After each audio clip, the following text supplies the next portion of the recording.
વિજયભાઈ મને કે એક રિક્વેસ્ટ કરવા માટે ફોન કર્યો છે તમે, કે મહાદેવ સાંભળશો મારી વાતને?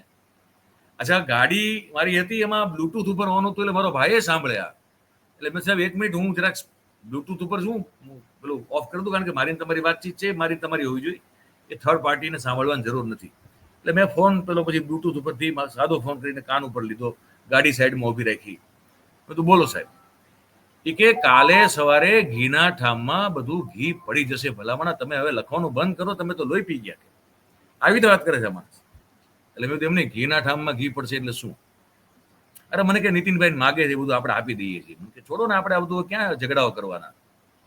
પણ એમને એટલે મેં કીધું એને તો નાણાં ખાતું જોઈએ છે.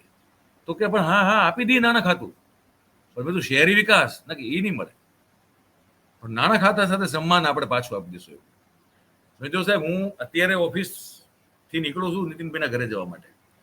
હું નીતિનભાઈના ઘરે જવાનો ખરો, નીતિનભાઈને મારી રીતે જે પૂછવું છે પૂછવાનો ખરો, પણ પાછો જયારે હું 10:30 પાછો ઓફિસમાં પહોંચીશ ત્યારે હું જે મેટર લખીશ એમાં આ હેડલાઇન બનશે કે આવતીકાલે સવારે નીતિનભાઈને કાઉન્સમાં નાણાં સાથે સન્માન પાછું મળશે.